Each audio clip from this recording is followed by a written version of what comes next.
Hi there, everyone. Fara Gibson here, and I wanted to take the time today to make a video for you. And this video is going to be about the subject of suicide. I want to talk about what happens to a loved one that commits suicide, what happens in our journey when we lose a loved one to suicide, and why it feels so different from any other passing that we have in our journey. And there's reasons for that, folks. And I've written a book with a subject about suicide. I've shared articles about suicide because I feel like the more we know in life, the less we fear. But I kind of felt like if I made a video about this subject as well, perhaps it would be helpful for those who possibly haven't seen my writing, who don't have opportunities to get this information anywhere else. And so we're going to talk about it today. And I'm going to start at the beginning and we're going to go from there, right? So long before we ever exist in this world, in this earthly body, we exist in heaven. And as we exist in heaven, each and every one of us has a blueprint or a soul's plan for our journey here in this world. I always like to refer to this body kind of as my car. It's the car that my spirit or my soul is driving through this world, right? And it's driving through winding roads, through ups and downs. And within those winding roads and ups and downs are a roadmap that I actually created in heaven long before I ever came here. Within that roadmap, I wrote obstacles to overcome in life. And there's so many obstacles, you guys, that we write that I couldn't even begin to list them all. Whether education is your major obstacle in life, whether love is your major obstacle in life, maybe finances, family, addiction, loss. There's so many different types of obstacles that we write in life because we're meant to write imperfections. Heaven is perfect. And so for that reason, our struggles are where our strength come from. We come here to this earthly world really to go through these struggles. It's why it never seems to get perfect ever, folks, because it's not meant to.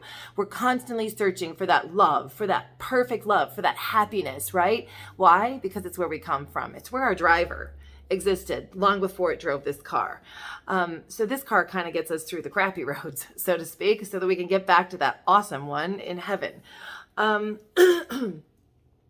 we write that roadmap in heaven, we sit around in a family dynamic or circle of friends as well. And all of those people who we're going to share our life with really do right to be a part of our blueprint, whether I'm growing you or you're growing me, and what support system we're going to be for one another in this life. And there are people in your circle who have also written to be nothing but a challenge. You can probably picture right now who I'm talking about in your circle. Those are the gift that keep on giving. They actually love you the most because they signed up kind of to be the motherfucker, so to speak. Sorry, Farrah's a little cussy. Those people really do give you the most strength, as much as we don't like them on the human sense. They really do bless you sometimes the most. They teach you your self-worth. They teach you your strength. And then, sometimes we're meant to just step back from them and go, thanks for those lessons. I'm done with that. And you can be over there until you get positive again. So yeah. So anyways, we're going to go back to that soul's print, right? Within that soul's print, within that dynamic of that journey, I write 5 possible exit points for myself, okay? And the reason for that is God gave us this amazing thing called free will. And so we write these 5 possible exit points because we write multiple obstacles for our journey. How we approach those obstacles in our journey is our free will. Okay, so let's just take addiction because it's just the easiest one for me to kind of use as an example. But perhaps in my journey, I wrote an opportunity or an obstacle, a moment that I could become an addict, right? And so maybe we're going to take us back to high school or something for this moment, right? Just I'm trying to make an example of this. So we're going to go back to one of those moments that somebody said, "Hey, Farah, you want to try this?" And that's my obstacle. This, whatever this is that they're offering me as a drug, is my obstacle.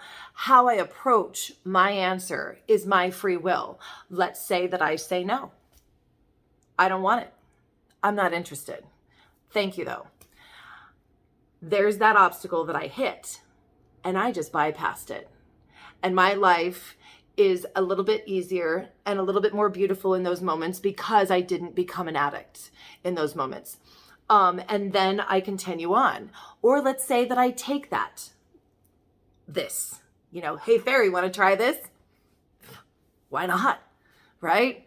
And then I try this, and then I become an addict, and I become this person who really has to live these difficult moments of really trying to supply my addiction and really not being able to function normally or hold a job and all of those things where we start losing our family and all of those things. Boy, my life just took a different turn, didn't it? But my goodness, the growth in that difficult moment of taking that turmoil on is so much more immense than the version of me that skipped it, which means that version of my life, since I used my free will to use that addiction in my journey, has grown me to a point where I've grown so quickly that I may pass much earlier than I would have had because I've taken earlier exit because of my free will to take that drug. Hopefully that kind of makes sense, folks. And if I bypass that, and then perhaps I get ill later, right? And I didn't take the drug, and maybe I get ill later, and maybe that's my journey, So anyways, there's 5 possible exits. But within those exits that we write, there is never an exit written that's called suicide. Which is why each and every one of you, when you hear that somebody takes their life, goes, because there's a soul within you that's eternal, that driver within you that's eternal, that knows that's not an exit we write, folks. We all come here. The strongest spirits write the most difficult journeys. Each and every one of you are so immensely strong for the fact that you're even here alone, just living a life, because not every spirit lives a life. There's a whole bunch of folks in heaven who have never lived a life and who don't plan on it because they see how crappy it is for us. And they're like, no, I'm good. I'll just be here in perfection, right? We are here. We are going through the muck. We're doing it, right? And so for that reason, we're fucking amazing. Sorry. Nothing else to say besides that. And then there's folks that write such difficult journeys. But here's the thing. They're in the perfection of heaven as they're writing these moments, right? And so we're going to talk about the loved ones that have been overwhelmed that take their life, right? In heaven, when they're writing their blueprint, whether they're writing depression, whether they're writing, in depression, gosh, you guys, that is not an easy thing to write. Do they write it? Yep, they do. Why? Because they're in the pure perfection of heaven and they're like, fuck it. I'm going to go for the big one. And your dynamics going, what do you got? I'm going to go for depression.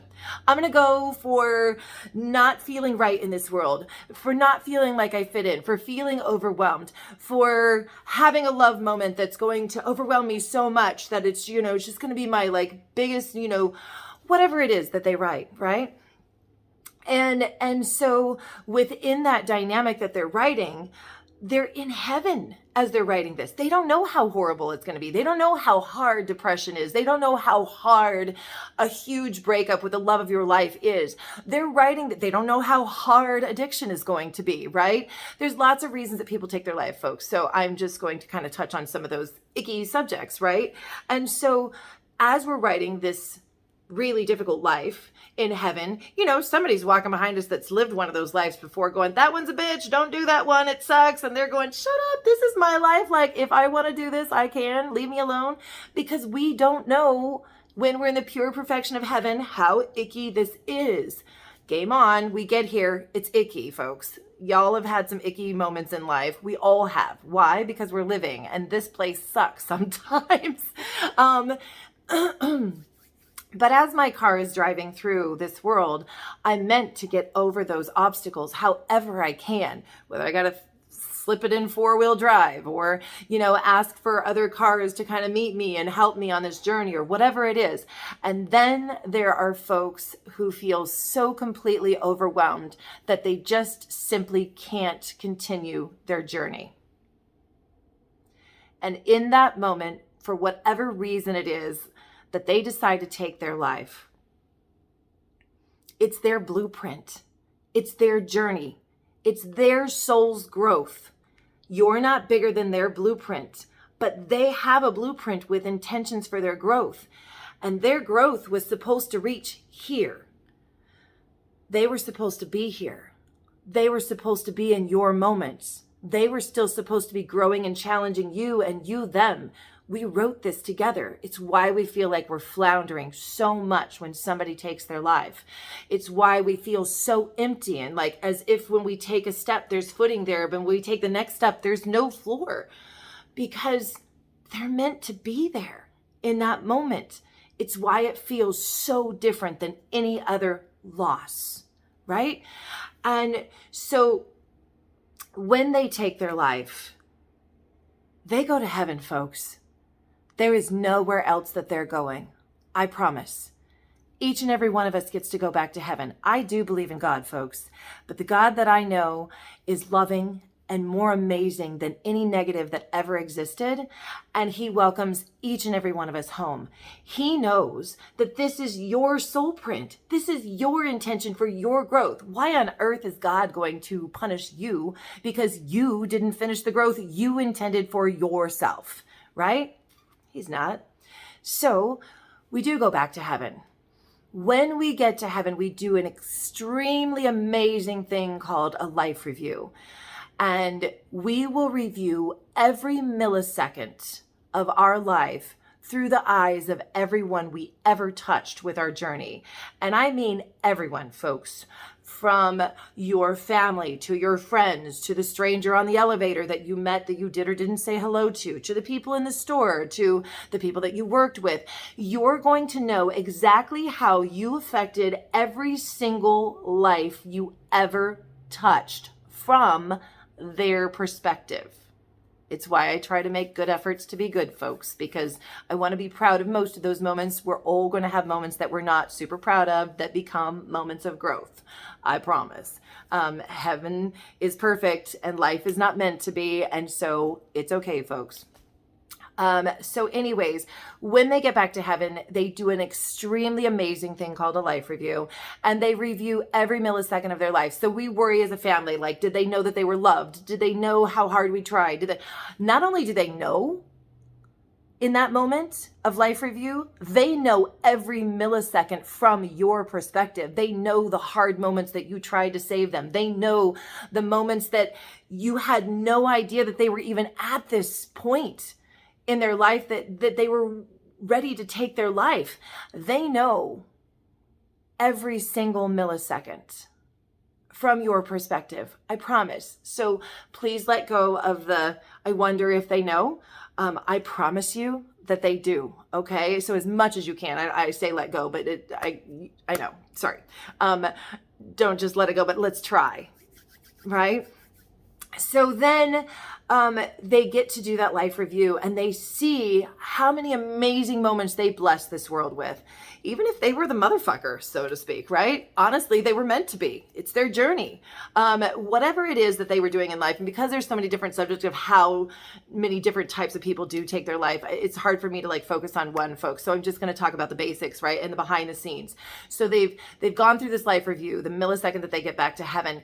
And then here's that growth that they had intended in their blueprint, right? But they stopped here. They didn't finish this because they went ahead and they took their life before they were intended to graduate from this world. And so then people go, wait, what happens? And I feel like what they will intend to do is come back and finish what they started. They had these amazing moments for their growth that they intended, and they took themselves out of that dynamic early, so to speak. And so with that, I feel like they'll go back and make another blueprint with similar obstacles and go, you know what, I've got this time. I can do this. And not only can I do this, I can make it to there because I made it to here. And I still at least got this growth down here. I got this to this. And I'm coming back stronger next time. And I'm going to do it. And I'm going to make sure it happens. It's an intention that we have for ourselves. This growth is for ourselves. And that dynamic of that want for that growth doesn't go away once we get back to heaven if we didn't finish it. And so then people are like, wait, multiple lives? Yes, I do feel like we have the opportunity to live multiple lives. God does not make us live a life. He also does not make us come back. It's our want, it's our desire for our growth. And so for that reason, whether or not we come back is our choice. But I do typically find that when somebody takes their life, they do typically 99.9% of the time want to come back and finish what they started. Now, then everybody goes, wait, does that mean that they're not going to be there when I get back to heaven? No, that's not what that means, folks. It takes about 100 years in our earthly time to plan a life. So for that reason, when you get back there and they're there to welcome you, you'll have the opportunity to come back and do it with them again. Maybe you go, fuck it, I'm going to sit out this time. I'm going to let you go ahead and do that one, and I'll watch from here. You can go ahead and have somebody else sit in for me. Or maybe you go, yeah, let's do it again. I've got you. I'm going to be there for you. We're going to do this all over again. And we're going to, so, I mean, it can't be the same life that they're living because time has changed on Earth since then, but they're going to write similar dynamics, similar challenges that they had in life that really did overcome them in that moment. And so they have this opportunity to come back. And like I said, they typically will, and you can or can't with them depending on, or can or won't, sorry, with them depending on your choice, because you also have free will, but they're not punished.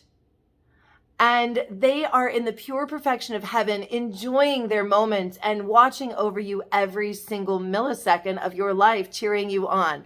But then there's you.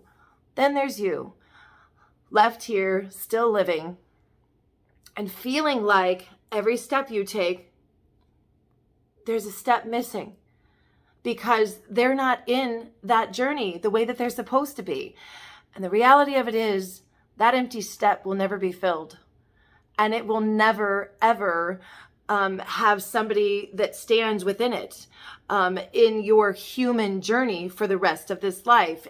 And for that reason, it's always so much harder when we lose somebody to suicide, because they're meant to be in this dynamic. They're meant to be growing you. They're meant to be supporting you. They're meant to be loving you. They're meant to be hating you, whatever it is that they were meant to be doing.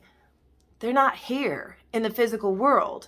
They do realize that. They still walk at your side in spirit every step that you take. They just can't fill that physical void that they left behind. But I promise that they're there. And so I just like to bring that peace and that understanding that they do carry on, that they do this life review, that they do have an understanding of, how absent they have made themselves from your journey that they were really intending to be a part of. And you were truly meant to be growing them still as well, right? Which is why you feel like there's something that you needed to do or you should have done. The reality of it is you couldn't have predicted this. Why? It was never written. Those moments are random. Those moments happen. And I can promise you that there's nothing in this universe that you could have done differently to change the moment of them deciding to take their life, because it wasn't intended to be. And the moments that you had before they took their life were intended to be. Whether we were having difficulties with each other, spouses having arguments, parents having struggles with kids who are, doing bad things or whatever it is, right? And then we're parenting in those moments, trying to make our kids better people and doing our job as a parent. And then all of a sudden our child is making a decision, or perhaps not knowing that a child has depression, but those are moments that they had written to have. And so know that you couldn't have changed those moments because you're not bigger than their blueprint. That's what I like to teach you. You're not bigger than their blueprint. Their moments, their struggles truly were meant to be. Why? Because we come from the perfection of heaven, and heaven is perfect. Life is meant to be imperfect. I know. Then we go, wait, Fara, there's no way that I wrote this, or there's no way that I wrote that. Folks, I wrote abuse in my life. I wrote neglect in my life. I wrote family issues in my life. I have stuff that I've gone through that would make a billy goat puke. But the reality of it is it's all made me who I am today. And each and every one of those obstacles that's been placed in my path is one that I've made it through. Now, I think that a lot of people in this universe consider suicide at one point or another. I think that we'd be lying if we didn't say, you know, maybe there was a time that I at least considered it, or it crossed my mind, or whatever it is, right? And then there's some drive that keeps us going. There's some drive that keeps us from making that choice. And that drive is your blueprint and that soul knowledge within you. So I just want you guys to understand that they are perfect, that they are loving you, that they're still seeing you, that they're still hearing you, that they are still a part of your dynamic and always will be. There is no greater bond than a soul's bond. And you will always have that bond with them. They'll always be a part of your journey. Even though they cannot be here in the physical world, they're perfect. I promise. And they're not being punished, and they're not stuck in limbo, and they're absolutely amazing times infinity. So please, please know that I hope that this answers some of your questions about what happens if somebody takes their life and what happens to our life. And know that, you have valid feelings to feel as though you're floundering. You are. Do the best that you can to get through your days. Do the best that you can to take their passing and place it. I always say, make this mental box, right? Make this mental box of difficult things that we place our focus on, and try to take the day of their passing, the way that they passed, and place it in that box. And then decorate this box in your mind as beautifully as you want, and make it have a lock and key. And then I want you to close the lid on that box after you place this difficult moment in that box, and lock that box with a key, and hand that key to your loved one in heaven. They'll hold it for you. They will absolutely nurture you through every moment. And then now, instead of our focus being on the day and the way that they passed, we can replace that moment in our mind with our favorite memories of them, with our favorite moments, with the moments that we laughed the most, the moments that we loved the most, the moments that we were so fucking mad that we, had almost a falling out. And then, those are life moments, folks. But the day that they passed is not the reason that we love them so much. And they can't make a decision to come back and start where they left off. They can't. And it's impossible. And that's okay, because they will be back in your journey. The moment that you get to heaven, they'll be there to greet you with open arms. And I hope that this brings some peace to your heart. I guess I'm going to leave it there, folks. My love is with each and every one of you. Be proud of yourself and where you're standing. Each and every one of you has a 100% track record of making it through everything life has thrown your way. Those are pretty amazing odds. Keep it up.